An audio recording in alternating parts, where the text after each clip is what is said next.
The wind howled like a grieving widow, carrying shards of ice that stung her face as she stood at the edge of the snowy cliff. Below, the abyss yawned, a dark maw ready to swallow her whole.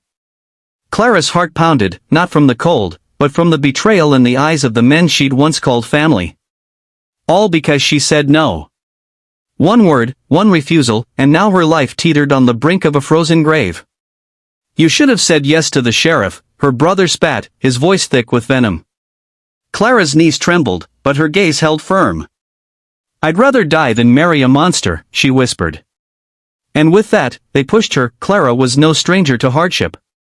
Born in the small, frost-bitten town of Winterhollow, nestled deep in the Rockies, she'd grown up under the weight of a community bound by rigid traditions. At 24, she was the youngest of 3 siblings, raised by a widowed mother who clung to the town's old ways like a lifeline. Winterhollow was a place where men held power, and women were expected to obey. The sheriff, Elias Crane, was the town's undisputed king, a charming, broad-shouldered man with a smile that disarmed and eyes that promised cruelty. When he set his sights on Clara, the town buzzed with excitement. A marriage to Elias would elevate her family's status, they said. It would secure their future. But Clara saw through his charm. She'd heard the whispers of women who'd crossed him, seen the bruises they tried to hide. She wanted no part of his gilded cage. Clara's refusal wasn't just a personal choice, it was a rebellion against a system that demanded her submission. She'd always been different, headstrong, curious, with a fire that burned brighter than the hearths in Winterhollow's cabins. She spent her days sketching the mountains, dreaming of a life beyond the town's suffocating grip. Her mother, Agnes, saw her defiance as a curse. "You'll bring shame on us," she'd warned when Clara first rejected Elias's advances. Her brothers, Thomas and Caleb, were worse. They idolized Elias, seeing him as their ticket to influence. When Clara turned down his proposal at the town's winter festival, in front of half the population, the humiliation was too much for them to bear. Elias's smile had faltered, his eyes narrowing to slits. "You'll regret this," he'd said, his voice low and dangerous. The days that followed were a slow descent into hell. Clara's family turned against her. Agnes refused to speak to her, locking herself in her room with a bottle of whiskey. Thomas and Caleb, fueled by Elias's promises of favor, began to plot. The town shunned her, whispering behind gloved hands as she passed. Clara felt the walls closing in, but she held her ground. She wasn't just fighting for herself, she was fighting for the girl she'd once been, the one who believed she could be more than a wife, more than a shadow in someone else's story. The night they came for her, Clara was asleep in her attic room, the wind rattling the frost-covered window. She woke to the sound of boots on the stairs, heavy and deliberate. Before she could scream, Thomas and Caleb burst in, their faces twisted with rage. "You've ruined us," Caleb hissed, grabbing her arms. They dragged her from the house, her nightgown no match for the biting cold. The cliff was a mile outside town, a jagged scar in the mountain where lovers carved their initials and children dared each other to peer over the edge. Clara fought, clawing at her brother's hands, but they were stronger.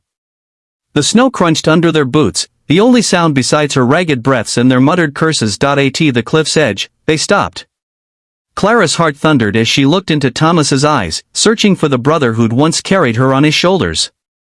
He was gone, replaced by a stranger who saw her as a problem to be solved. "Elias wanted you to learn," Thomas said, his voice shaking with something like guilt. "You should have said yes." Caleb shoved her forward, and for a moment, time slowed. Clara saw the stars above, sharp and bright against the black sky. She felt the wind, the cold, the weight of her choice. Then they pushed, and she fell, but Clara didn't die. The cliff wasn't as sheer as it seemed from above. She hit a snow-covered ledge 20 feet down, the impact knocking the breath from her lungs. Pain seared through her ribs, but she was alive. The snow cushioned her fall, and the ledge, hidden by the storm, held her weight. Above, her brothers shouted, their voices fading as they assumed she was gone. Clara lay there, shivering, her mind racing. She could give up, let the cold take her. Or she could fight. She chose to fight. Using her hands, numb from the cold, she clawed her way along the ledge, finding a narrow path that wound down the mountain. Each step was agony, her body bruised and her nightgown soaked. The storm raged, but it was also her ally, hiding her from anyone who might come looking. Hours later, she stumbled into a hunter's cabin, abandoned for the season. Inside, she found blankets, a flint, and a small store of dried meat. She built a fire, her hands trembling as she struck the flint, and for the first time that night, she allowed herself to cry. Not for the pain, but for the betrayal. Her family had chosen power over her. Her town had chosen tradition over her life. Days passed in the cabin as Clara regained her strength. She bandaged her wounds with strips of cloth, ate sparingly, and planned. She couldn't go back to Winterhollow, not yet. Elias's influence was too strong, and her brothers would never let her live after what they'd done. But she couldn't stay hidden forever. The fire in her heart, the one that had led her to say no, burned brighter than ever. She thought of the other women in Winterhollow, the ones who lived in fear of Elias, the ones who'd never had the chance to say no. She couldn't save herself and leave them behind. Clara's plan took shape over weeks. She ventured into nearby towns under cover of night, trading sketches for supplies. Her art, once a private escape, became her currency. She met others, outcasts, runaways, women who'd fled their own prisons.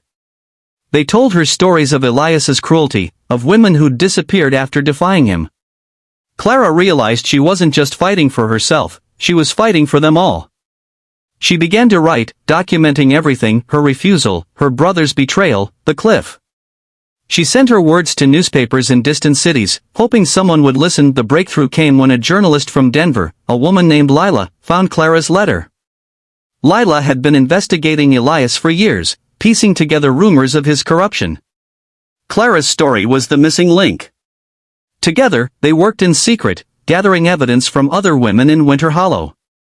It was dangerous. Elias's men patrolled the roads, and Clara's brothers were desperate to prove their loyalty to him.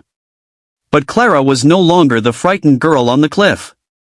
She was a force, fueled by the knowledge that her voice could break the chains holding her town captive. The climax came in spring, when the snows melted and the truth could no longer be buried. Lila's article hit the front page of the Denver Post, exposing Elias's reign of terror. Federal marshals descended on Winterhollow, arresting him and his allies, including Thomas and Caleb. The town reeled, torn between those who clung to the old ways and those who saw Clara as a hero. She returned, not to gloat, but to help rebuild. She faced her mother, whose shame had softened into regret, and forgave her, though the wound would always ache. Her brothers, imprisoned, sent letters begging for forgiveness, but Clara wasn't ready to answer. Some betrayals cut too deep. Clara's story spread beyond Winterhollow, inspiring women across the country to speak out. She opened an art school in the town, a place where girls could dream beyond marriage and obedience.